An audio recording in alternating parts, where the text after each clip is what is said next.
अंसार सभा का ये 13वां राष्ट्रीय सम्मेलन है जो 2011 से लगातार इसको किया जा रहा है। सबसे बड़ी बात ये है कि जब ये मूवमेंट शुरू हुआ तो 2011 में जब इसकी स्थापना हो गई, उसके बाद पहला राष्ट्रीय सम्मेलन 2011 में इसी हॉल के अंदर हुआ था। तब से लेके आज तक के सारी पसमानदा कौमें, तब मोमिन साथ समाज के जो अंसारी समाज ने इसका गठन किया, उसके बाद लेके सारी पसमानदा कौमों को अपने साथ जोड़ते हुए आज 13वें सम्मेलन में हमारे साथ पसमानदा बिरादरी के सभी लोग अपने अपने बैनर के साथ आज इसके साथ मोमिन साथ सभा के साथ शामिल हैं, जिसमें एकजुटता लाई गई है, एकजुट हो गए हैं। इस सफ़र में एक बड़ी जीत हासिल हुई कि सारी पसमानदा कौमें एक हुई हैं। जहाँ तक कि 75 सालों से पसमानदा कौम रोज़गार, शिक्षा और सुरक्षा से वंचित थी, आज हम लोग उसकी लड़ाई लड़ने के लिए मैदान में आए और उसके बाद काफ़ी कुछ उसमें हम आगे बढ़े हैं। जहाँ तक कि हम देखते हैं कि सभी राजनीतिक पार्टियों ने पसमानदा कौमों को कहीं कुछ दिया नहीं, लेकिन उनके साथ जो उनकी राजनीतिक पार्टियों में रबर स्टैम्प की तरह लोगों ने उनको इस्तेमाल किया, उनको शामिल किया अपने साथ और पसमानदा कौमों को ठगने का काम किया गया है। सभी पूरी पसमानदा कौम आज एकजुट होने के बाद ये तय किया है कि हमें भागीदारी चाहिए।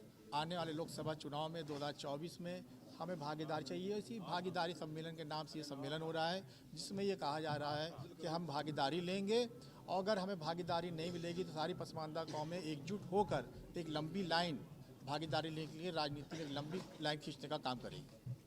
जिस तरीके से आपने कहा 2024 लोकसभा चुनाव में पूरी भागीदारी, किस तरीके से चुनाव की तैयारी में है और क्या सोच कर किस एजेंडे पर काम करेंगे? देखिए, आज तक के आप जितने भी मुस्लिम और नॉन पॉलिटिकल ऑर्गेनाइजेशन देखते हैं, किसी भी मुस्लिम और नॉन पॉलिटिकल ऑर्गेनाइजेशन में कभी कैडर नहीं है। हम देखते आए हैं कि जो है बहुजन समाज का कैडर हुआ करता था, बाम सेफ हुआ करता था। आज ये कह सकते हैं हम कि मोमिन अंसार सभा का एक कैडर ऐसा है जो गांव-गांव, कस्बे-कस्बे तक के संगठन है। आज आप इसी प्रतिनिधि देख रहे हैं यहाँ पे, जिनके पीछे हज़ारों और लाखों लोग अपने अपने क्षेत्रों के लोग हैं। तो इस बिना पर हम लोग जिस क्षेत्र में भी जाएंगे, पसमानदा कौमें 85% मुसलमानों की हैं। अगर ये एकजुट था, क्योंकि और इनका मिशन दूसरा है, ये किसी से इख्तलाफ नहीं करती हैं। मोमिन अंसार सभा का एक एक पदाधिकारी कहता है कि आओ इंसानियत के मददगार बने, हम एकजुट होंगे, लोगों को फ़ायदा पहुंचाएंगे और अपनी कौम की जो रोज़गार, शिक्षा, सुरक्षा पीछे हैं, राजनीति में हम आगे बढ़ेंगे। क्योंकि सबसे बड़ी बात हमने देखा इतने वर्षों में, अपने पुरखों को, अपने बाबाजाद को देखा है कि जब वहाँ वो थे, आज तक के हम लोग मांगने वाले बने रहे। लेकिन अब ये तय किया गया, अब हम लोग मांगने वाले नहीं, जहाँ दिया जाता है हम उस जगह पहुँचेंगे और अपने साथ पूरे भारत की सेवा करेंगे, पूरे मुल्क की सेवा करेंगे और सारे समाज की सेवा करते करते पसमानदा समाज को आगे बढ़ाने का काम करेंगे। बीजेपी हर सम्मेलन